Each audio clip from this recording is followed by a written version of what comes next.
लोकसभेची निवडणूक लढवली, विधानसभेची निवडणूक लढवली. माणूस कधी आईला विसरत नसतो. रिक्षा ही माझी आई आहे, लक्षात ठेवा.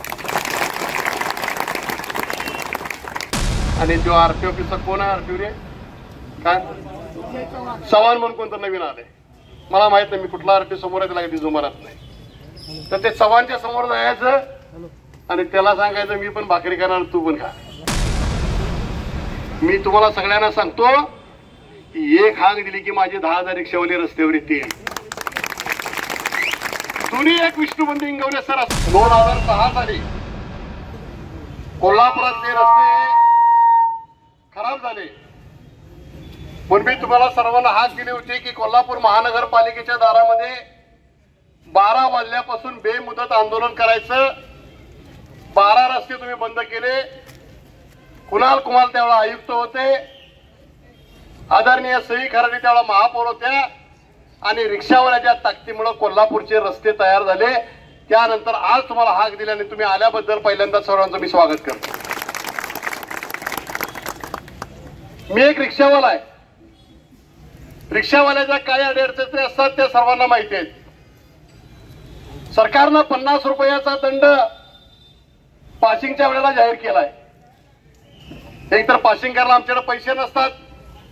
1 महिन्यानं गाडीचं पासिंग करायला आम्ही नंबर प्लेट घेऊन गेलो की आरटीओचा दाडका असतं 500 द्या, 1000 द्या. त्या आरटीओ तर भिकाऱ्याच्या वर परिस्थिती आहे. जे भिकारी बरा आणि आरटीओ नको. आणि मग गेल्यानंतर सरकार म्हणते 50 रुपयानं जर महिन्याला 1500 रुपये दिले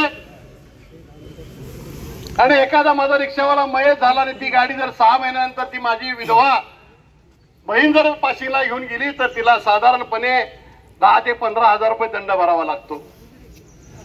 हा एक भाग झाला.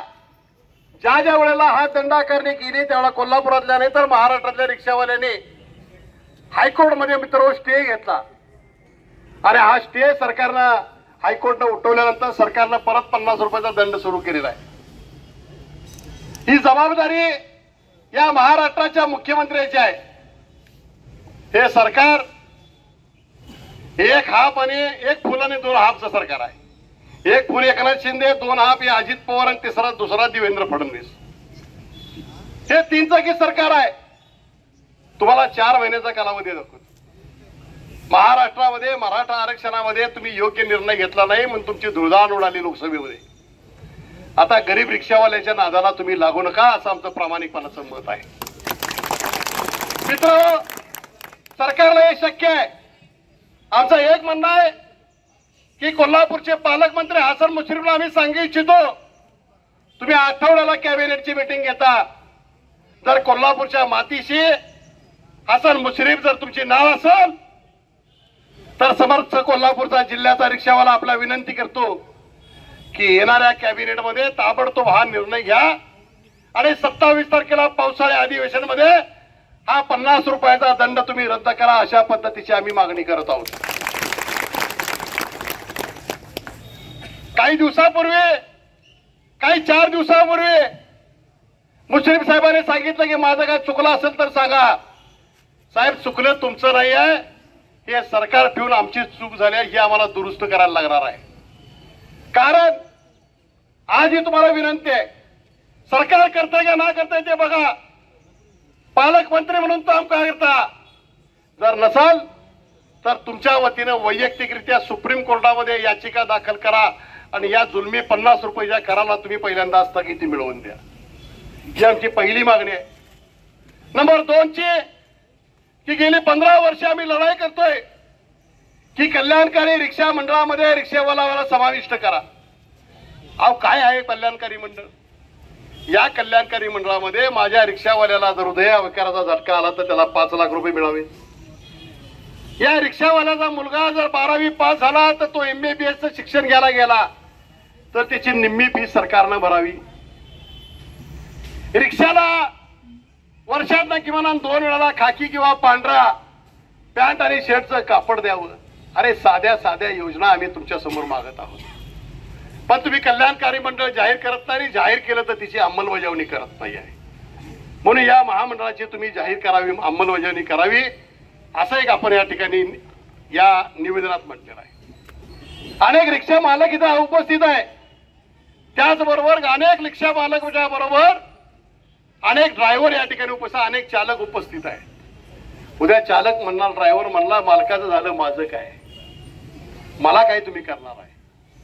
या महाराष्ट्रामध्ये गवंडे असो, सेंटरिंग काम करणारा असो, पेंटर असो, घरी घरी काम करणारी महिला असो, या सर्वांना गेल्या 5 वर्षापूर्वी महाराष्ट्राच्या सरकारनं असंघटित कामगार म्हणून त्यांची नोंद केली. त्या प्रत्येकाला एक सुरक्षा पेटी दिली. त्या प्रत्येकाला कोरोना काळामध्ये दिवसाला, महिन्याला 2000 रुपये दिले आणि त्या मुलांच्या शिक्षणासाठी तुम्ही तरतूद केली. त्यांचा शिक्षणाचा निम्मा खर्च सरकार भरतं. या असंघटित कामगारांच्या मध्ये माझ्या रिक्षाच्या ड्रायव्हरला तुम्ही समाविष्ट करा, अशी आमची या ठिकाणी मागणी आहे. त्याचबरोबर ट्रॅफिकवाले असू दे, पोलीस असू दे, एखाद्या माणसानं माझ्या रिक्षाच्या स्टॉपवर तक्रार केली की ताबडतोब तिथं पोलीस येतात आणि म्हणतात तुझं लायसन दाखव, तुझ्या स्टॉपचा परवाना दाखव, म्हणतात ना, तुझ्या स्टॉपचा परवाना दाखव. आणि दुकानदाराच्या दारामध्ये जर लाखो रुपयाचं दुकान उभं राहिलं तर दुकानदाराच्याकडनं पोलीस पैसे घेतात आणि म्हणतात या चाल रिक्षावाल्या गाडी काढीत ना. अरे रिक्षा तुझ्या बाची नाही. या पोलिसांना मी या ठिकाणी सांगू इच्छितो, रिक्षावाल्यावर सन्मानानं बोला, रिक्षावाल्यांच्यावर सन्मानानं वागा. नाईट चालिकला रिक्षा निघाला की त्याच्या तोंडाचा वास घेतो. अरे तुम्ही तुमच्या तोंडाचा पहिला वास घ्या, मग आमच्या रिक्षावाल्याचा वास. आणि हे अधिकार दिले कोणाला? तिने म्हणतील आज विजय देवण्या बोलतोय तर आज एक 5-6 हजार रिक्षावाले गोळा झाल्यात म्हणून बोंबलाला जोरात. मी तुम्हाला सगळ्यांना सांगतो की एक हाक दिली की माझे 10,000 रिक्षावाले रस्त्यावर येतील. दोन्ही एक विष्णुबंधू इंगवले सर असताना एक पद्धत होती. मला या ठिकाणी आठवण येते रामभाऊ थोरवडेंची, विश्वास नांगरेची. मला या ठिकाणी आठवण येते सुभाष शेट्टी कुठे आहेत मला माहित नाही, इथं येते विष्णुबंधू इंगवलेंची आठवण येते. अनेक जणी लोकांनी रिक्षाच्या चळवळीमध्ये नेतृत्व केलं. सुरेशराव साळुंखेंनी नेतृत्व केलेलं आहे. एक रिक्षावाला सुरेशराव साळुंखे रिक्षावाल्यांच्या जीवावर आमदार झाला, या मित्रांनो लक्षात ठेवा. आणि या लोकांनी ज्यावेळेला जनसंघटनांची आंदोलनं स्थापन केली, जनसंघटना म्हणून ज्यावेळेला एकत्रित झाली, त्यावेळेला एक पद्धत होती की आम्ही गाडी धुवायचं आणि गाडी धुतली की पिवळं फडकं काढायचं आणि पिवळं फडकं रिक्षाला बांधलं आणि ती रिक्षा स्टँडवर निघाली की ओळखायचं की कोल्हापुरातल्या रिक्षा थांबल्या. या देशामध्ये रेल्वे थांबवणारा एकच माणूस नव्हतो, म्हणजे जॉर्ज फर्नांडिस. तशाच पद्धतीनं माझा हा रिक्षावाला संघटित आहे. आणि प्रामाणिकपणानं आम्ही दागिने मिळू दे, पैसे मिळू दे, आम्ही लगेच तुम्हाला परत आणतो. काही वेळेला आम्ही बॅग दिली आणि त्या बॅगेत 10,000 असलं तर काही माणसं असली पण आहेत की बॅग उघडताना 10,000 आहे का पहिलं बघतात आणि जाताना 50-100 रुपये द्यायची रिक्षावाल्याची दानत त्यांच्या मनामध्ये होत नाही आहे. पण काही माणसं अशी आहेत की सन्मान करतात की त्या रिक्षावाल्याला. मला अनेक वेळा आठवतं की दिवाळीला असू दे, दसऱ्याला असू दे, त्या रिक्षावाल्याला घरी बोलवतात.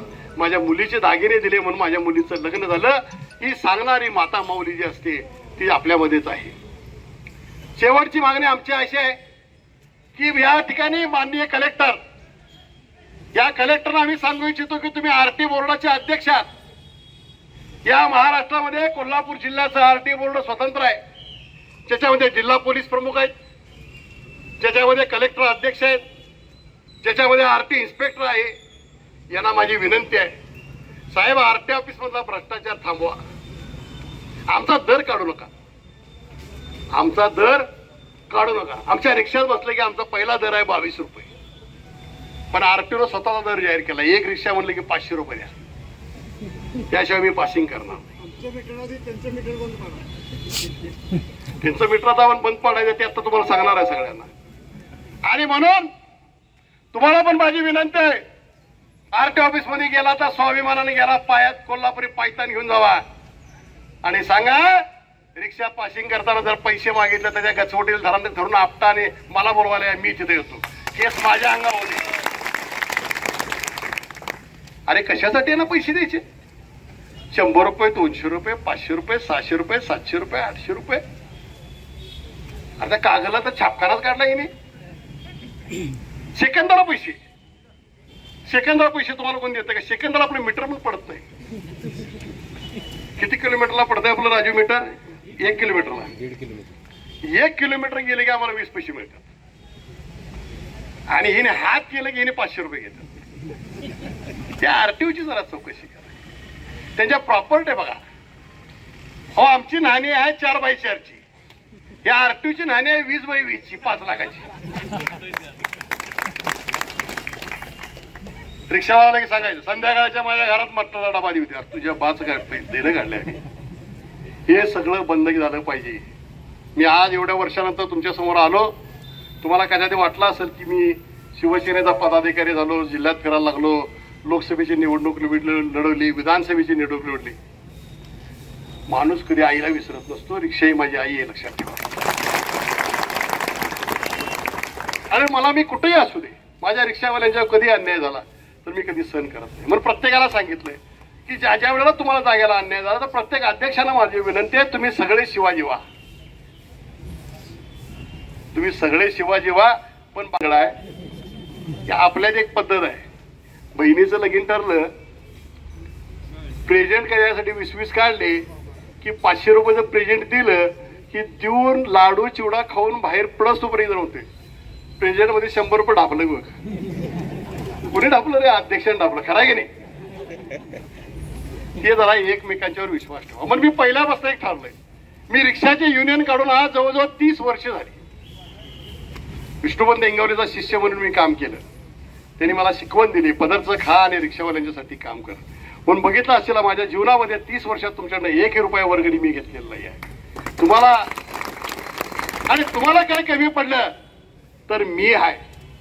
माझं पण एक तत्व आहे, खालच्या गरीबाला द्यायचं झालं की मोठेही मुंडी मुरगटाची आणि त्याला देऊन टाकायचं. हे काम आपल्याला करायचं. त्यामुळं या आंदोलनामध्ये आज आपण सर्व सहभागी झालात. मला खात्री होती, मला पोपट रेडेकर होते, चंदू भोसले आहेत, राजीव जाधव आहेत, आमचा राहुल आहे, ही सगळी मंडळी, युसुफ आहे, ही सगळी मंडळी सांगायची लय गोळा झाल्यात, लय गोळा झाल्यात. होऊ देत म्हणलं जरा थांब. मला माहित होतं की ही चाड तुमच्यामध्ये आहे.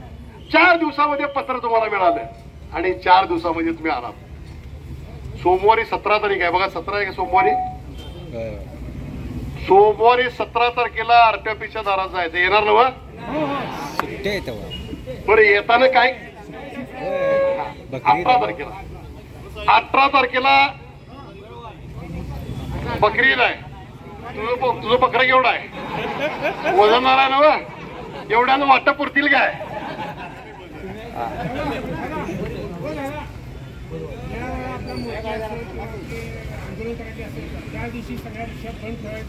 हा खरंय. रिक्षा बंद ठेवला का नाही की रस्ता मंडळ चालू होते.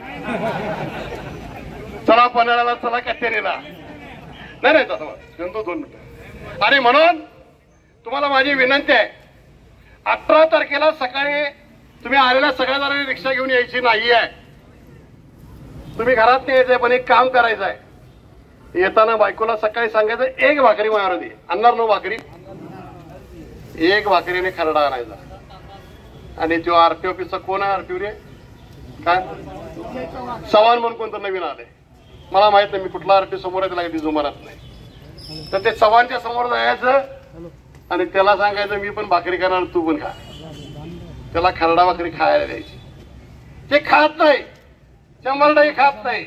कारण त्याला खरडा भाकरी खाल्ली की मुख्यमंत्री वरला म्हणतोय तू माझा नोकर आहेस का रिक्षावाल्याचा नोकर आहेस? हे आपल्याला खरडा भाकर आंदोलन 18 तारखेला हे सर्व बंद व्हावून करायचं आहे. भाकरी परत येणं सांगतो आपल्या घरातली आणायची आहे, तेवढीच भाकरी करायची. नाही तर दुपारी 12च्या पुढे परत रस्सा बिस्सा काय उडकायचं नाही. नक्की कमी वेळेमध्ये सर्व रिक्षा चालक, सर्व माझे बांधव आपण त्या ठिकाणी उपस्थित आलात. या महासंघामध्ये काम करणाऱ्या सर्व पदाधिकारी, आता मी कोणाचं नाव घेत नाही, या सर्वांनी गेले 4 दिवस अत्यंत कष्टानं काम केलं.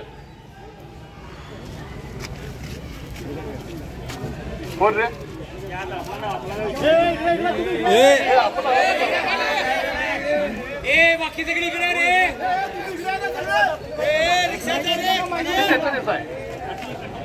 जरा 2 मिनिटं हात सही द्यायला नको. हे हात कोण जाऊ नका तिथं. पोलीस